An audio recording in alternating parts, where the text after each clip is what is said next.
Pitch ঢালাই প্রশস্ত রাজপথ ছেড়ে বাঁদিকে গাড়ি ঘুরতেই দৃশ্য বদলে গেল। লাল কাঁকুড়ে পথ, পথের দুপাশে উন্নত শির উদ্ভিদের সারি। যতদূর চোখ যায় শুধু সবুজ সবুজ উপহার। রোদের আলোয় গাছের ছায়ার আলপনা আঁকা। গাছ সবুজ হয় জানতাম, কিন্তু এখানে এসে দেখলাম তরুদল আসলে রঙ্গিলা।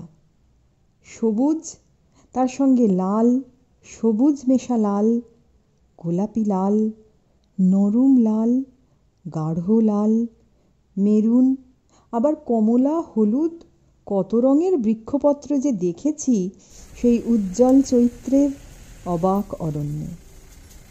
কোনো কোনো গাছ আবার বিলকুল ন্যাড়া, পাতার বালাই নেই।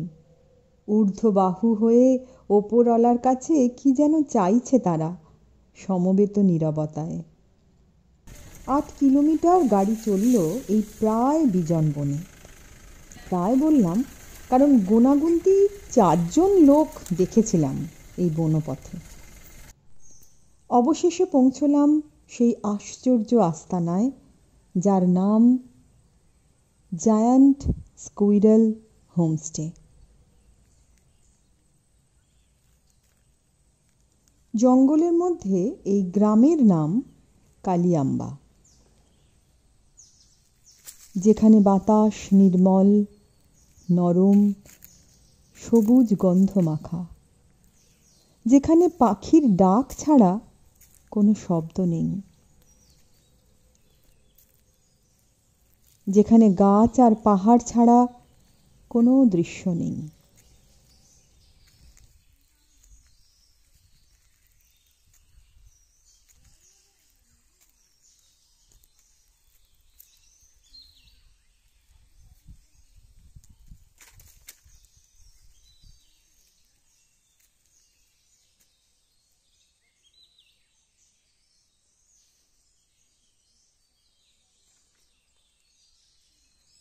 আছে প্রাচীন এক বটবৃক্ষ, আর তার শাখা প্রশাখার বাঁধনে একটি ভাঙাচোরা ট্রি হাউস।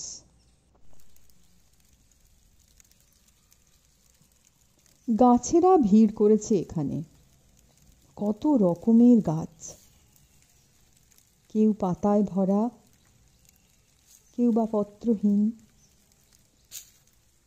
আছে চিরহরিৎ ও পর্ণমোচী, কেউ শালমঞ্জরিতে সাদা, কেউ আবার নতুন পাতায় কমলা সুন্দরী, কেউ রোগা লম্বা, কেউ স্থূল ডালপালা নিয়ে বিশাল বপু। রকমারি ফুল ফুটেছে এখানে ওখানে, মাটিতে, ঝোপে ঝাড়ে। বেশিরভাগ গাছ বসন্তের রোদ্দুর মেখে চকচকে নতুন পাতায় ঝলমল ঝিলমিল করছে।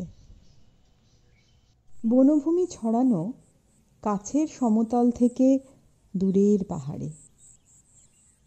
দূরে দূরে পাহাড়ের গায়ে রংবাহারি বৃক্ষের বনভূমি যেন পটুয়ার হাতে আঁকা পটচিত্র এক একখানি।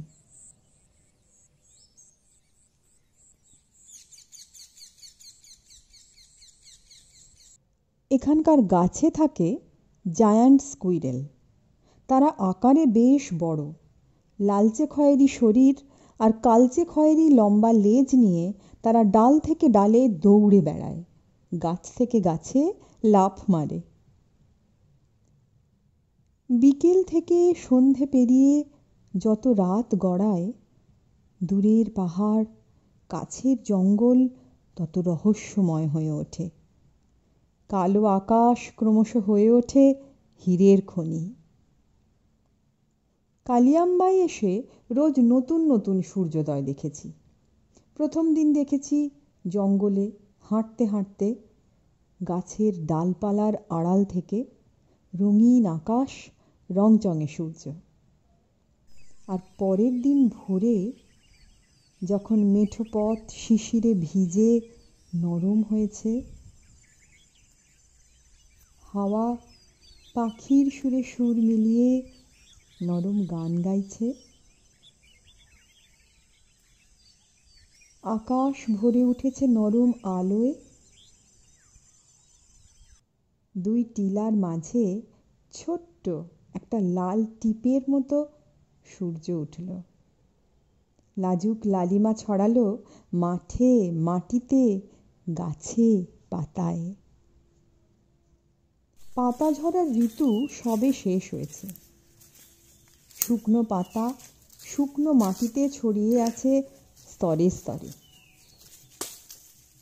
আর তারপরে ধাপে ধাপে সেজে উঠেছে সবুজের বসন্ত উৎসব।